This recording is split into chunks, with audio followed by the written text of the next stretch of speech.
Assalamualaikum warahmatullahi wabarakatuh.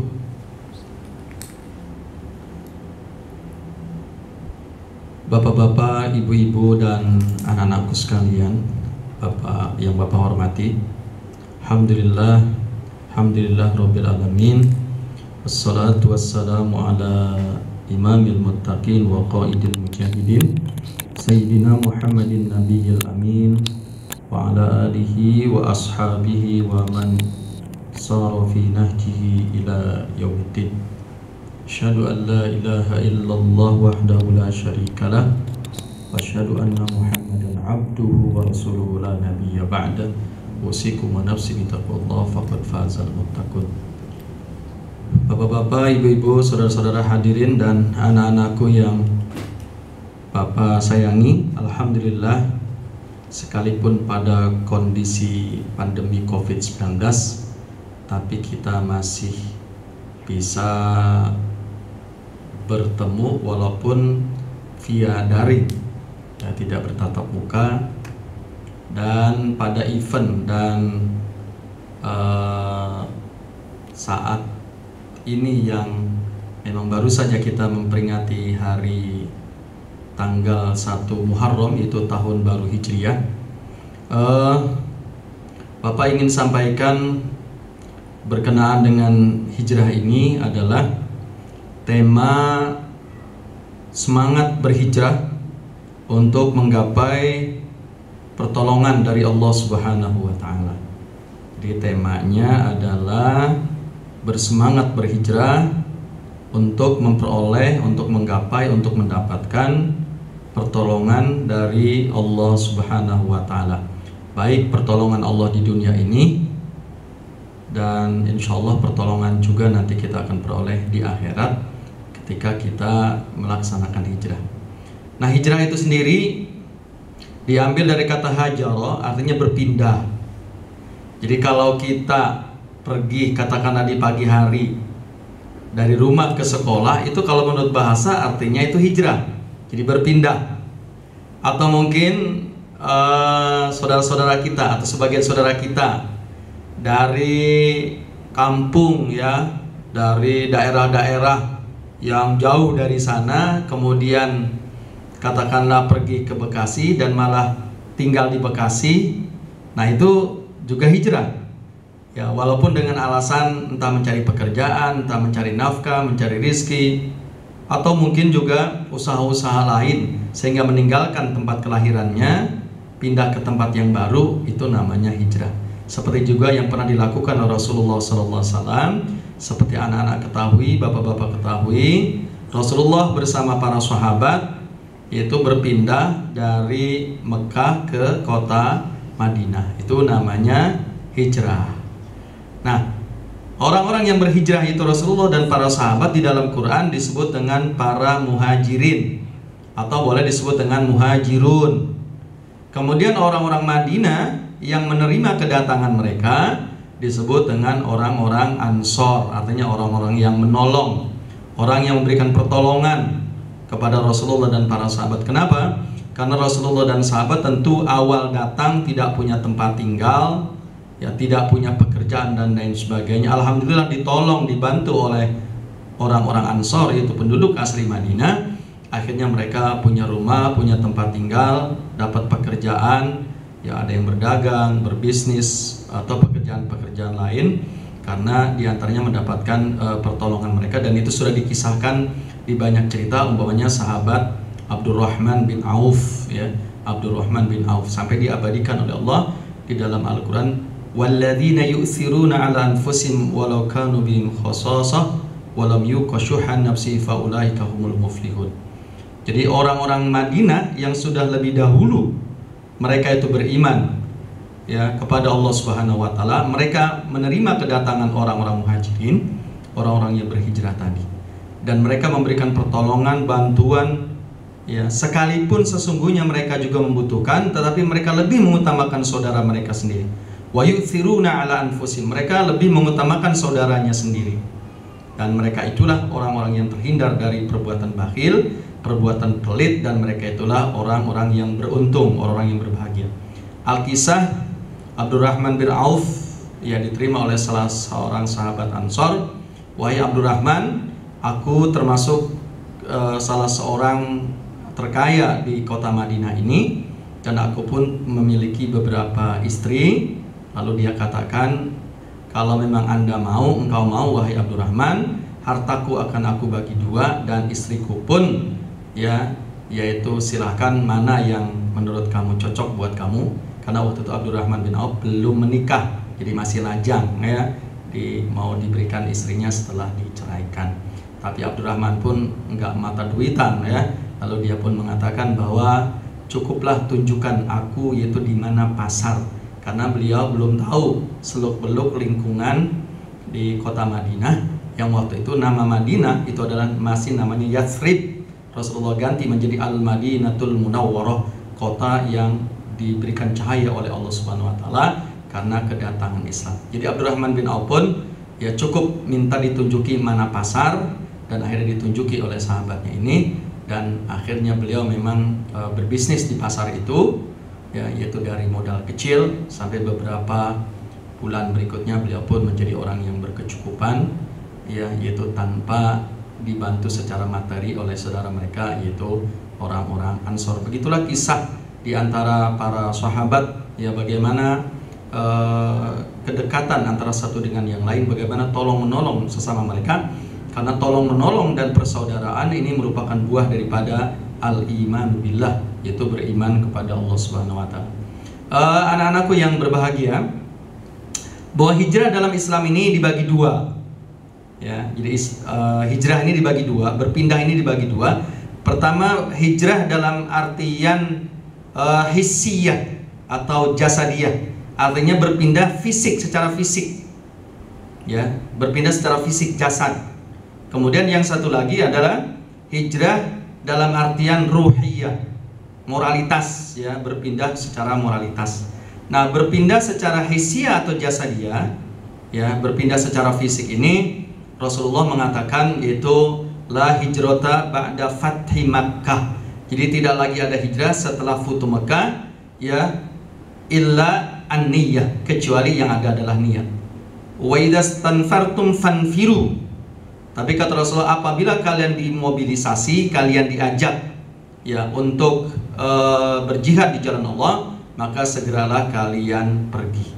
Kenapa Rasulullah mengatakan hadis ini, atau hadis ini datang ya, hadis ini ada berkenaan dengan bahwa Mekah sudah dikuasai kembali oleh Rasulullah SAW setelah beberapa tahun Rasulullah yaitu terusir dari Mekah. Artinya setelah Rasulullah pindah dari Mekah ke Madinah beberapa tahun, Rasulullah mampu kembali mengislamkan kota Mekah, dan akhirnya Mekah pun menjadi kota Islam, sehingga Rasulullah mengatakan tidak lagi ada hijrah kecuali yang ada selalu diri kalian niat.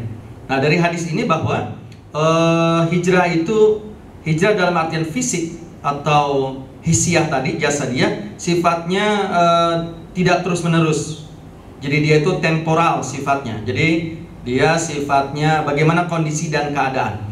Kalau memang umpamanya kaum muslimin tinggal di satu daerah atau di satu negara, kemudian mereka tidak bisa bebas menjalankan syariat Islam, menjalankan ajaran-ajaran Islam, mereka tidak bebas beribadah kepada Allah, nah maka kaum muslimin yang ada, yang tinggal di negara tersebut, di daerah tersebut, dibolehkan untuk berhijrah, karena dengan alasan mereka tidak bisa mengaplikasikan, menjalankan ajaran Islam secara bebas di negara mereka. Maka orang-orang yang semacam inilah diizinkan oleh Allah Subhanahu wa taala itu untuk berhijrah, mencari negara, mencari daerah yang memberikan kebebasan, kemerdekaan buat mereka untuk menjalankan syariat Islam, beribadah kepada Allah Subhanahu wa taala. Tapi bagi kita, memang kita tinggal di Indonesia dan kita bebas menjalankan ibadah, maka insya Allah kita belum atau tidak diizinkan oleh Allah untuk pergi berhijrah, katakanlah ke Malaysia, Singapura dan lain sebagainya. Kita cukup di sini. Ya, hanya kalau memang kita melihat kemungkaran, ada ketidakberesan orang dalam menjalankan agama, ya maka kita diperintahkan untuk menyampaikan dakwah, menyerukan amar ma'ruf dan nahi munkar, mengajak mereka kepada kebaikan dan mencegah mereka dari perbuatan yang salah, perbuatan yang munkar, perbuatan yang tidak sesuai dengan ajaran agama. Nah, anak-anakku yang berbahagia, Bapak sayangi. Nah, hijrah yang kedua inilah yang hijrahnya sifatnya dia terus menerus. Ya, dia tidak boleh terhenti sampai kapanpun. Dan siapapun diperintahkan untuk melakukan hijrah yang sifatnya ruhiyah, moralitas.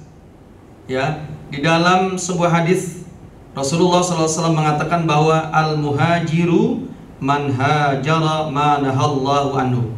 Seorang muhajir, seorang yang berhijrah itu adalah orang yang meninggalkan sesuatu yang dilarang, diharamkan oleh Allah Subhanahu wa taala. Jadi perbuatan-perbuatan buruk di dalam Islam itu diperintahkan untuk dijauhkannya. Nah, bagi orang-orang atau anak-anakku sekalian yang mau meninggalkan, dan memang terus ya kita meninggalkan perbuatan buruk itu, ya kapanpun dimanapun kita tinggalkan suatu yang haram, suatu yang dilarang.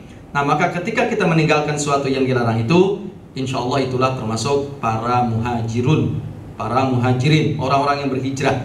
Jadi kalau Rasulullah dahulu berhijrah dari Mekah ke kota Madinah, maka kita sekarang bukanlah hijrah tempat, ya, tapi yang lebih utama bagaimana kita meninggalkan sesuatu yang dilarang oleh Allah, menuju kepada sesuatu yang diridhoi, yang disukai oleh Allah Subhanahu wa taala. Nah, dalam kriteria Islam, dalam terminologi Islam, dalam definisi Islam, ya, itu disebut dengan hijrah. Orang yang disebut dengan muhajir. Nah, insya Allah hijrah inilah yang ada pada diri kita. Kita tidak boleh berhenti.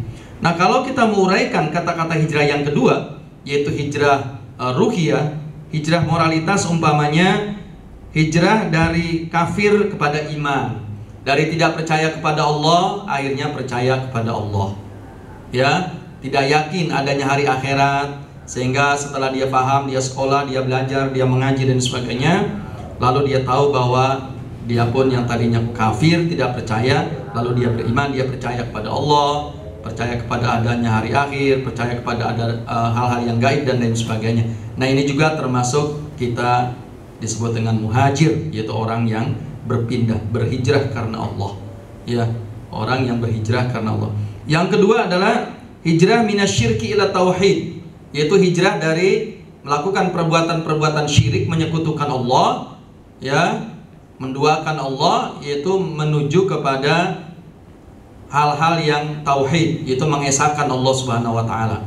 Yang tadinya masih percaya kepada, katakanlah dukun umpamanya, kepada paranormal, maka saat dia tahu bahwa mempercayai dukun itu adalah dilarang, maka akhirnya dia tidak percaya, dia hanya yakin percaya kepada Allah dan bertawakal, menggantungkan dirinya itu adalah kepada Allah Subhanahu wa taala. Dan orang yang semacam inilah disebut dengan muhajir. Kemudian juga berhijrah yaitu dari perbuatan-perbuatan zolim, perbuatan aniaya, untuk berlaku adil. Adil kepada siapa saja, ya, adil kepada siapa saja. Kemudian juga dari kemalasan. Nah, ini anak-anakku sekalian, ya, dari malas kemudian menjadi semangat, ya, semangat belajar, semangat bekerja dan lain sebagainya. Ini juga termasuk hijrah moralitas, dan ini sangat dianjurkan.